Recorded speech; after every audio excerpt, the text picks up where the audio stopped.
Shalom. Bapak sudah siap diberkati dengan firman Tuhan? Mari buka Alkitab saudara yang terambil di dalam surat Galatia pasal yang ke-6 ayat 14 dan ayat 15. Surat Galatia pasal yang ke-6 ayat 14 dan 15. Dua ayat saja kita baca sama-sama ya. Dimulai dari hitungan yang ketiga. 1, 2, 3. Tetapi aku sekali-kali tidak mau bermegah selain dalam salib Tuhan kita Yesus Kristus. Sebab olehnya dunia telah disalibkan bagiku dan aku bagi dunia. Sebab bersunat atau tidak bersunat tidak ada artinya, tetapi menjadi ciptaan baru itulah ada artinya. Yang percaya firman Tuhan katakan amin. Tema yang akan saya bawakan pada pagi ini adalah pertobatan yang murni. Apa Bapak Ibu? Pertobatan yang murni. Saya percaya bahwa di tempat ini yang hadir adalah orang-orang yang sudah bertobat. Amin. Kita semua adalah orang-orang yang percaya kepada Tuhan, yang KTP-nya sudah Kristen dan mungkin sejak lahir sudah menjadi Kristen. Tapi apakah kita adalah masuk dalam pertobatan yang murni? Nah, nanti kita akan buktikan bersama-sama. Di dalam kehidupan kita sehari-hari, apa yang menjadi kebanggaan Bapak Ibu Saudara? Saya ingin kita cek dan recheck sebentar. Apa yang menjadi kebanggaan kita sebagai orang percaya? Kebanyakan orang bangga kalau dia memiliki yang namanya kekayaan duniawi. Betul tidak? Betul? Kalau orang kaya ya punya rumah mewah, punya mobil mewah, ya, punya harta berlimpah-limpah dan seterusnya dan sebagainya, dia akan menjadi bangga. Apa yang menjadi kebanggaan Bapak Ibu Saudara? Kalau Bapak Saudara perhatikan apa yang menjadi perkataan Rasul Paulus, ya, Rasul Paulus berkata, tetapi aku sekali-kali tidak mau apa? Bermegah, tidak mau berbangga. Bukan menjadi satu kebanggaan lagi. Selain apa? Di dalam apa? Di dalam salib Tuhan kita Yesus Kristus. Sebab olehnya dunia yang telah disalibkan bagiku dan aku bagi dunia. Itu kebanggaan Rasul Paulus hanya di dalam salib Kristus. Apa yang menjadi kebanggaan Bapak Ibu Saudara? Tapi sebelum Rasul Paulus mengenal Tuhan dengan baik, apa yang menjadi kebanggaannya? Yuk kita lihat ya, sebelum Rasul Paulus mengenal Tuhan dengan baik, apa menjadi kebanggaannya? Kita buka surat Filipi pasal yang ketiga ayat 4 sampai ayat 6. Saya akan baca pelan-pelan, Bapak Saudara lihat ya. Apa menjadi kebanggaan Rasul Paulus? Sekalipun aku juga ada alasan untuk menaruh percaya kepada hal-hal lahiriah. Ini Rasul Paulus ketika dia sudah bertobat, dia sudah menjadi hamba Tuhan, dia sudah menjadi rasul. Dia berkata, saya ada alasan untuk menaruh percaya kepada hal-hal lahiriah. Jika ada orang lain menyangka dapat menaruh percaya pada hal-hal lahiriah, aku lebih lagi. Itu dia berbicara tentang kebanggaan masa lalu dia. Dikatakannya disunat pada hari ke-8 dari bangsa Israel, dari suku Benyamin. Orang Ibrani asli, tentang pendirian terhadap hukum Taurat, aku orang Farisi. Tentang kegiatan aku penganiaya jemaat, tentang kebenaran dalam mentaati hukum Taurat, aku tidak bercacat. Sebelum Rasul Paulus mengenal Tuhan dengan baik, ya, dia sangat bangga akan dirinya. Dia dididik bagaimana dia harus mengerti hukum Taurat dengan benar. Ya. Dia anggap orang yang berpendidikan tinggi tidak bercacat di dalam hukum Taurat, ya. Dapat mandat dari imam. Wah, luar biasa Bapak Saudaraku. Dia bangga statusnya yang luar biasa. Banyak gak orang bangga-bangga demikian Bapak Saudaraku? Bisa nggak pendeta itu bangga akan dirinya sendiri? Bisa tidak? Bisa nggak pendeta itu bangga kalau dia punya harta banyak? Bisa. Kalau kita masih bermegah dalam hal-hal yang lahiriah, itu adalah kebodohan di hadapan Tuhan. Apa yang ada di pikiran Bapak Ibu Saudara? Apa yang Bapak Ibu Saudara banggakan dalam kehidupan Bapak Ibu Saudara? Ini kita akan cek Bapak Ibu Saudaraku. Kalau Bapak Ibu Saudara masih menaruh di pikiran kita, bangga dengan hal-hal yang lahiriah Bapak Ibu Saudaraku. Pertobatan kita itu perlu dipertanyakan. Dalam Galatia tadi yang baru kita baca, Galatia 6 ayat 14-15 katakan tadi ya. Coba saya ulangnya. Tetapi aku sekali lagi tidak mau bermegah selain dalam salib Tuhan kita Yesus Kristus. Sebab olehnya dunia telah disalibkan bagiku dan aku bagi dunia. Perhatikan ayat 15, perhatikan ya. Sebab bersunat atau tidak bersunat tidak ada artinya. Ya. Tetapi menjadi ciptaan baru itulah yang ada artinya. Garis bawah sebab bersunat atau tidak bersunat tidak ada artinya. Garis bawahi Bapak Saudara supaya kita ingat baik-baik. Rasul Paulus baru tersadar bahwa segala sesuatu yang lahiriah itu tidak bernilai di hadapan Allah. Saya mau katakan kepada Bapak Ibu Saudaraku, kebanggaan akan hal-hal lahiriah itu tidak ada nilainya di hadapan Tuhan. Karena semua itu akan berakhir, semua itu akan sirna, semua itu akan kita tinggalkan dan tidak ada nilainya di hadapan Tuhan. Yang setuju dengan saya katakan amin. Kalau begitu Bapak Ibu Saudara punya harta, kasih saya dong. Gak ada yang berani amin Bapak Saudaraku. Kalau yang lahiriah tidak bernilai, apa yang bernilai? Di Galatia 6 ayat 15b. Ayo, perhatikan ya. Apa katanya? Tetapi menjadi ciptaan baru itu ada artinya. Amin Bapak Ibu.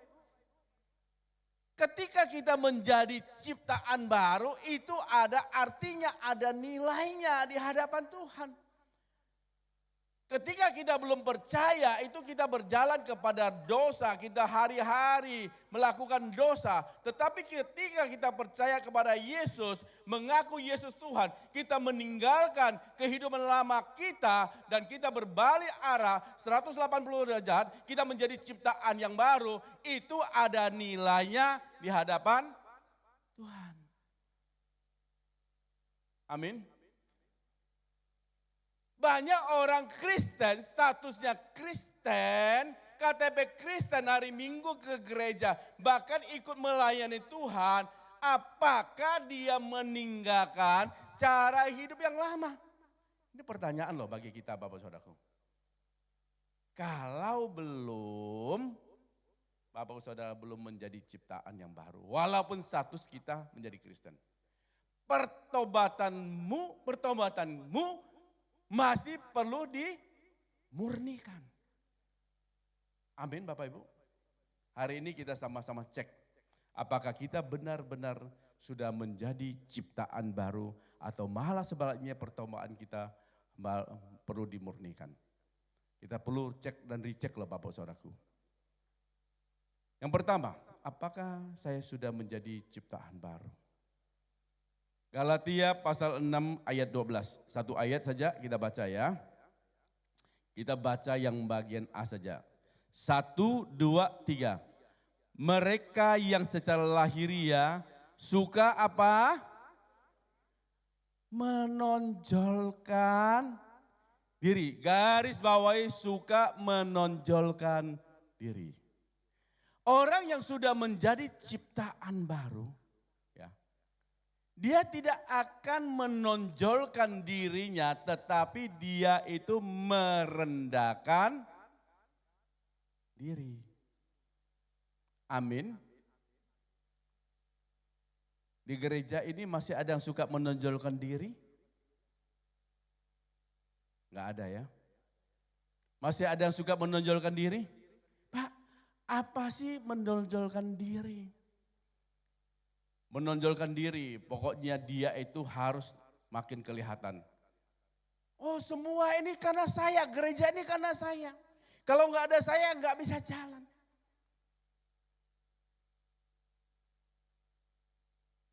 Oh semua itu karena kehebatan saya, kalau nggak ada saya nggak mungkin bisa. Nah, itu orang yang suka menonjolkan diri. Orang yang lebih mengutamakan penampilan daripada isi. Itu orang yang suka menonjolkan diri. Apa itu yang suka mengutamakan penampilan daripada isi? Ya. Dia ingin dapat pengakuan manusia, bukan ingin dapat pengakuan Tuhan. Itu adalah orang yang ingin menonjolkan diri. Orang yang bisa merendahkan diri, dia tidak perlu pengakuan manusia. Manusia mau anggap apa yang dia sudah lakukan, gak urus, yang penting dia berkenan di hadapan Tuhan. Itu orang yang tidak ingin menonjolkan diri. Kebanggaannya adalah salib Kristus. Tetapi kenyataannya dalam gereja banyak orang ingin, bukan saya ngomong ya, Bapak Saudara sendiri ngomong. Jemaat suka tidak suka, kita tetap melayani dengan baik. Diperhatikan jemaat, tidak diperhatikan jemaat, tetap melayani dengan baik. Dipakai khotbah, tidak dipakai khotbah, tetap tidak mokong. Amin. Disuruh pelayan, tidak disuruh pelayan, tetap kita setia. Ya. Diperhatikan gembala atau tidak diperhatikan, tetap fokusnya kepada Tuhan. Amin. Suatu ketika Bapak Saudaraku, ya, seorang jemaat yang saya gembalakan, dia berkata demikian, saya lebih tahu Alkitab dari Pak Indra. Bapak Saudara jangan bisik-bisik ya, oh si itu, jangan ya. Sekarang dia sudah tidak berjemaat di sini ya. Saya jawabannya apa? Padahal saya ini gembalanya loh. Dia katakan, saya lebih tahu Alkitab dari Pak Indra. Pak Indra bukan siapa-siapa, nggak ngerti apa-apa. Saya jawab apa? Terima kasih Bu, saya akan belajar lagi Bu. Ya. Bisa nggak saya ngomong? Emang kamu siapa? Kamu jemaat saya gembalakan, masa kamu lebih tahu dari saya? Bisa nggak saya ngomong begitu? Harusnya bisa ya. Tapi saya berkata, Bu, saya akan belajar lagi. Ibu yang lebih hebat dari saya. Ingat doa pemungut cukai dengan doa orang Farisi? Ingat nggak? Ingat nggak? Coba lihat sebentar Injil Lukas ya biar kita ngerti. Injil Lukas pasal 18. Mulai dari ayat yang ke-9 ya. Injil Lukas pasal 18 ya. Kita lihat sebentar. Dan kepada berapa orang menganggap dirinya benar dan memandang rendah semua orang lain, Yesus mengatakan perumpamaan ini.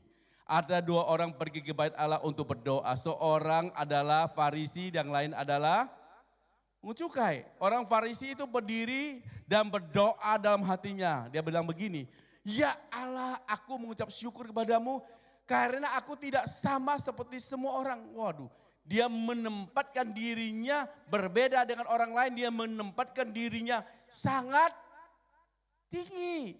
Bukan perampok, bukan orang lalim, bukan penzina, bukan juga seperti pemungut cukai langsung menunjuk hidung. Oh, enggak sama dengan kamu itu.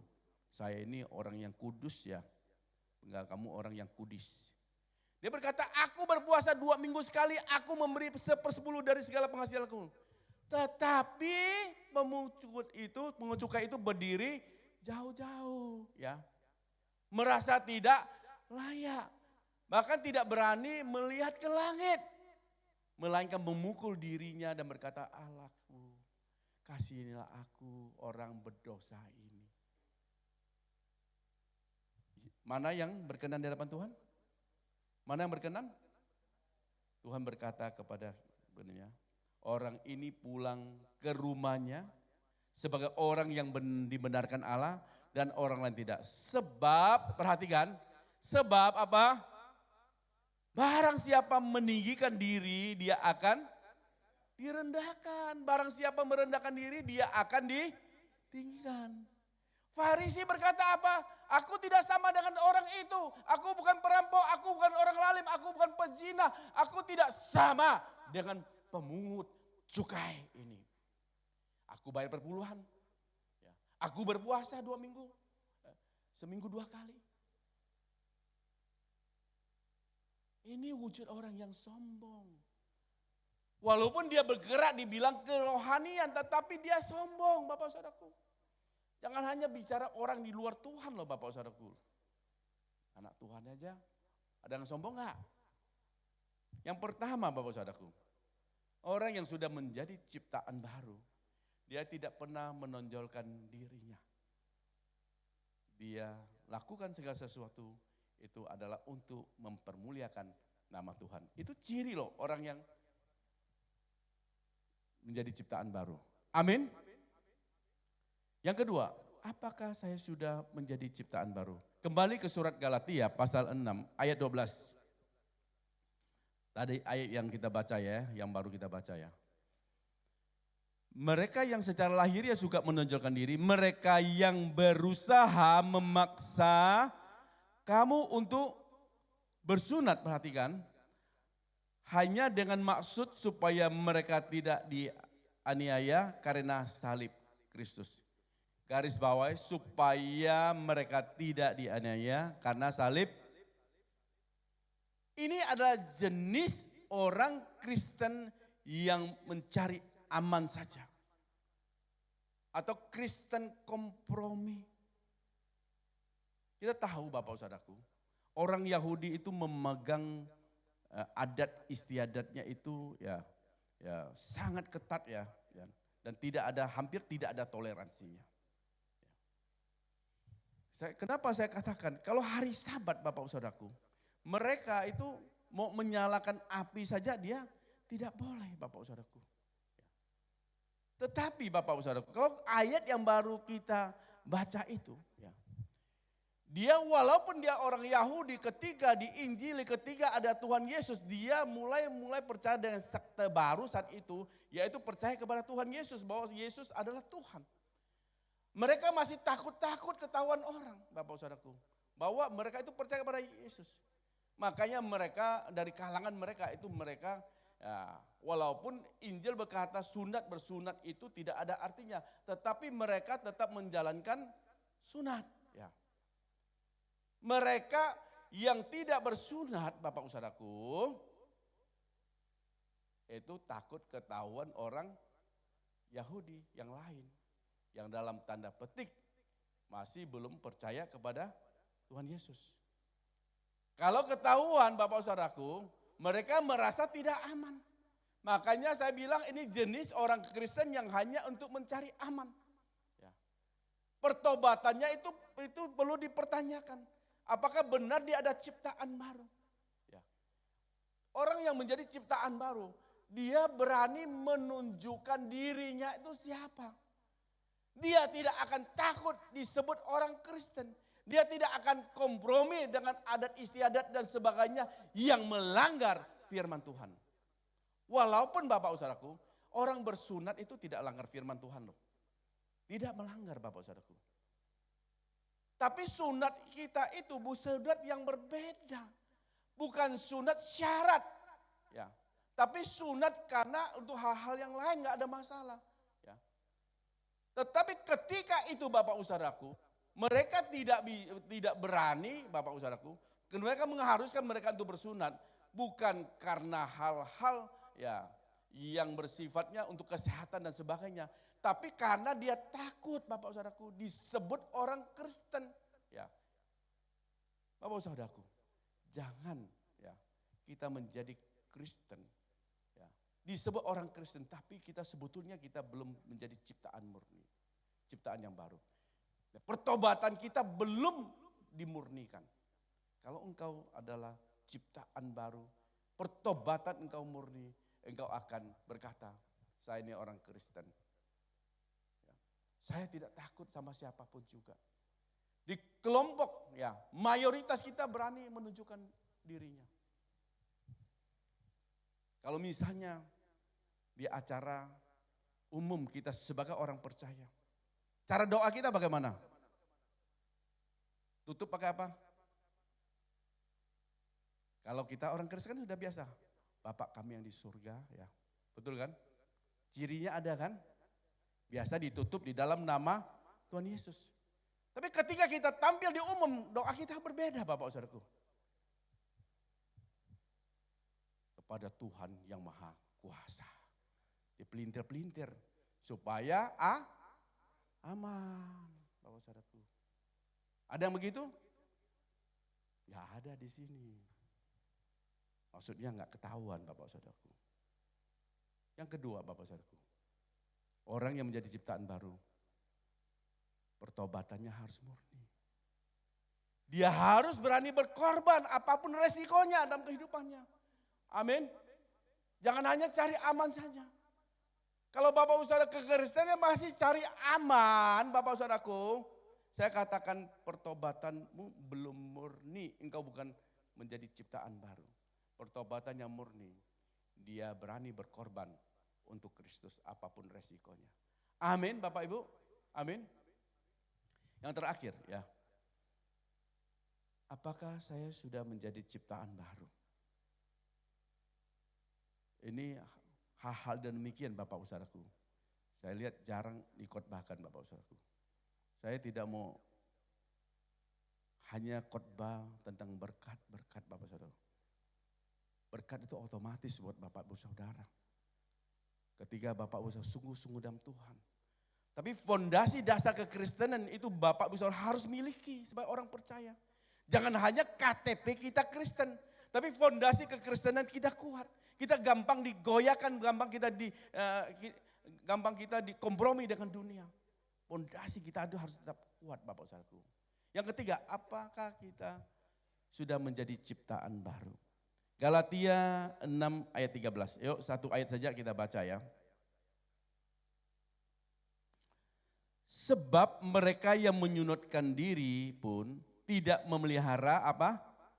Hukum Taurat. Tetapi mereka mendaki supaya kamu menyunatkan diri agar mereka dapat bermegah atas keadaanmu yang lahiriah. Garis bawahi, sebab mereka menyunatkan diri pun tidak memelihara hukum Taurat.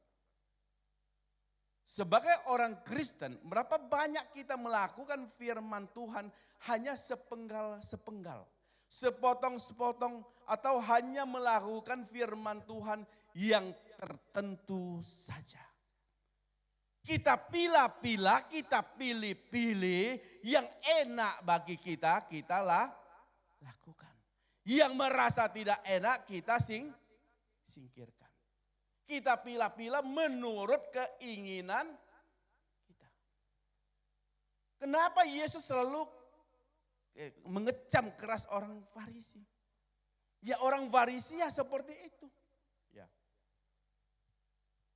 Yang menguntungkan dia, waduh dia nuntut orang lakukan, tapi yang merugikan dia diam-diam. Ya. Dia tidak melakukannya. Tadi yang baru kita baca, firman Tuhan kita baca, perhatikan baik-baik Bapak Saudaraku ya. Ya. Sebab mereka menyunatkan diri pun tidak memelihara hukum Taurat. Dia menyuruh-nyuruh orang melakukan sunat Bapak Saudaraku, tetapi secara diam-diam dia tidak melakukan hukum Taurat. Dia tidak melakukan hukum Taurat yang lain Bapak Saudaraku.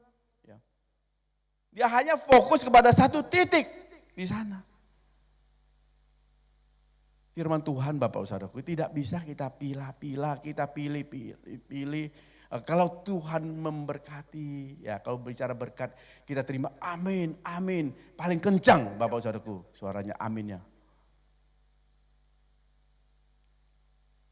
Kalau janji Tuhan semua diaminin semua Bapak Saudaraku. Tapi kalau perintah Tuhan, aman, aman, aman. Kalau janji Tuhan, amin. Kalau perintah Tuhan, nah cari aman kan. Kita pilah-pilah Bapak Saudaraku. Jangan sampai terjadi itu Bapak. Yang ketiga, orang yang sudah menjadi ciptaan baru, dia akan menuruti segala perintah firman Tuhan. Bapak Saudara sudah menjadi ciptaan baru. Kalau masih suka kompromi, masih suka pilah-pilah firman Tuhan, Bapak Saudaraku, pertobatan kita masih perlu dipertanyakan.